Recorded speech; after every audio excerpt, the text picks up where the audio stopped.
વામન રૂપે બળી રાજાને છેતરા ભગવાને વામન થલી એટલે સોરઠ વંથલી અહીંયા ભગવાન વામનનું પ્રાગટ્ય છે. નાનું એવું કદ છે, હાથમાં છત્રી છે, એક હાથમાં કમંડળ છે, કપાળે બાલ તિલક કરેલું છે, ખરાબ એટલે ખાખડી પહેરી છે, બર્ક ચંબર પહેરેલું છે, જનોઈ છે ખંભે, હાથમાં કમંડળ લઈ નાનું એવું કદ ને હાથમાં છત્રીને બળીને દ્વારે ભગવાન પધારે છે. ત્યારે બળી રાજાને વામન રૂપ લઈ અને કે છે કે મારે 3.5 ડગલા પૃથ્વી જોઈ છે અને એ મારે નાની એવી કુટિયા બનાવી છે હરિસમરણ કરવા માટે. તમારી પાસે ઘણી બધી જમીન છે, પૃથ્વી છે, 3.5 ડગલા મારે જોઈ છે ખાલી. અને બળી રાજા ને એમના ગુરુ શુક્રાચાર્ય ખૂબ ચેતવે છે કે ભાઈ આ કદ નાનું છે તો આને ઓળખતો નથી, 3.5 ડગલામાં તારી પાસેથી બધું લઈ લે. પણ ભક્તિમાં કોઈ અડચણ કરતું હોય તો એ તેવો દાખલો મીરાબાઈનો છે. 16ના સૈકામાં બધા સંતો થયા, સંત સુરદાસ, મીરાબાઈ, તુલસીદાસ, આઈ નાગબાઈ, માનણ ભગત. એટલે મીરાબાઈ તુલસીદાસને પત્ર લખે છે કે ભાઈ મારો પરિવાર મને ભક્તિ કરવામાં અડચણ આપે છે, હવે મારે શું કરવું? રાજસ્થાની ભાષામાં કયો કરણો હોય એમ લખ્યું. એટલે તુલસીદાસ પત્રમાં જવાબ આપે છે કે ભાઈ ભક્તિમાં કોઈ અડચણ લાવતું હોય તો એને છોડી દેવા એવા ઘણા દાખલા છે. કારણ કે વિભીષણે ભાઈ થયો, ભરતે જનની તજી, પ્રહલાદે પિતા થયો, બલી રાજા એ ગુરુ થઈ ગયા. એટલે મીરાબાઈને કહે છે કે ભાઈ આ તમારે નો માફક આવતું તો તજી દેવું. એમ ગુરુને તજવા, ગુરુનું માયના નહીં બલી રાજા કે ભાઈ 3.5 ડગલા પૃથ્વી એને જોઈ છે, આપણી પાસે ઘણી છે, દેવા દો ને. એટલે એમના ગુરુ શુક્રાચાર્ય કહે છે કદ નાનું છે, તું આને ઓળખતો નથી, આ 3.5 ડગલામાં તારું બધું લઈ લે, પણ માયના નહીં બલી રાજા કે આપી તમને 3.5 ડગલા પૃથ્વી, કે એમ નહીં મને જળની જાળી તુલસીના પત્ર સંકલ્પ કરાવો. એટલે સંકલ્પ કરાયો. સંકલ્પ કરાવ્યા પછી એક ડગલું આકાશમાં મૂક્યું, આકાશ લઈ લીધું, બીજું ડગલું પાતાળમાં મૂક્યું, પાતાળ લઈ લીધું, ત્રીજું ડગલું પૃથ્વી ઉપર મૂક્યું, પૃથ્વી લઈ લીધી. બળી રાજાને વામન રૂપે ભગવાન કહે છે કે જે અડધું ડગલું મારું તમારી પાસે લેવું છે મને આપો. બળી રાજા વિચારમાં પડ્યા, પણ વિચાર આવ્યો કે ભાઈ આ પંચમહાભૂતનું કાયા બને છે, આમાં માટીનો ભાગ છે. કારણ કે આ પૃથ્વીમાં પંચ તત્વનો આ કાયા બને છે, એટલે આમાં માટીનો ભાગ છે. એટલે બળી રાજાએ કીધું કે ભાઈ અડધું ડગલું તમે મારા મસ્તક ઉપર મૂકો એટલે તમારું લેણું મળી જાય તમને, ને મારું વચન મિથ્યા ન જાય. ભગવાને માથે પગ મૂક્યો અને બલીને પાતાળમાં ઉતારી દીધા. પણ ભગવાન એમની ઉપર પસંદ થયા. બલી રાજાને કે માગો, કે ના મારે કાંઈ જોતું નથી, કે નહીં માગો તમે, કે ના કાંઈ જોતું નથી. પ્રભુ તમારી તપસ્યામાં ઋષિમુનિઓ માથે રાફડા થઈ જાય તો પણ તમે મળતા નથી, અને આ બ્રહ્મનો માથે મારી ઉપર પગ આવ્યો, હવે એથી વિશેષ મારે શું જોઈએ? કે ના હું પસંદ છું, માગો તમે.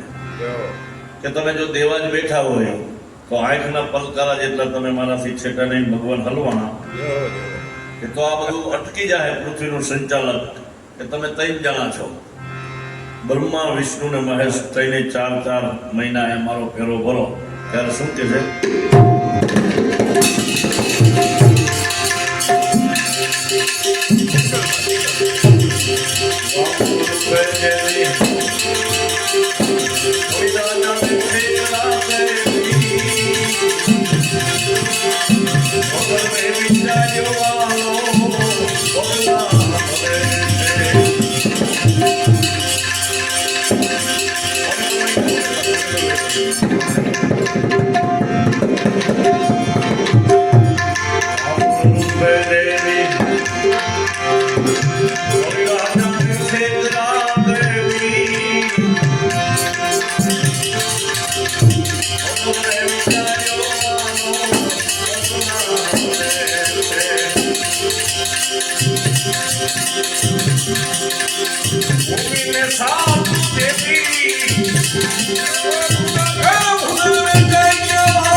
સમુદ્ર મંથન કર્યું દેવતા એટલે 14 રત્નો નીકળ્યા, એમાંથી ઝેર ને અમૃત ને બધું નીકળ્યું. એટલે અમૃત દેવતા લઈ ગયા અને દાનવોને મદિરા પાનમાં નાખ્યા. વિષ્ણુ ભગવાન મોહિનીનું રૂપ લઈ અને અમૃતની પીરસણી કરતા હતા. જ્યારે એક લાઈનમાં દેવોને બેહાડ્યા, એક લાઈનમાં દાનવોને બેહાડ્યા. દેવોને અમૃત પાય, દાનવોને મદિરા પાય. એટલે રામોને કહેતો જોઈ ગયા કોલ પીરસે ધાર કાંઈક બીજી છે, એનો કલર બીજો છે, આપણને પાય એ બીજું છે. એટલે અડીકારી ઓલી લાઈનમાં બેસી ગયા. ચાંદો ને સૂરજ ભગવાન પીરસતા હતા ને મોહિનીનું રૂપ લઈને, એને કીધું કે આ આપણા મહિલા નથી. એટલે સુદર્શન ચક્રોથી એનું મોઢું કાપી નાખ્યું. બરોબર, એ હજી ચાંદા ને સૂરજ ને ઘણ તરીકે નડે છે. ત્યારે લખે શું કે છે?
કર્મના બદલા દેવા પડે પણ અહીંયા જેટલે પાખંડ કર્યું ને એને દેવું પડ્યું. એટલે કોઈ સંત મહાત્મા લખે શું કે એ પૃથ્વી આખંડે ખાધી સત્યની શોધ નથી થતી.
Thank you.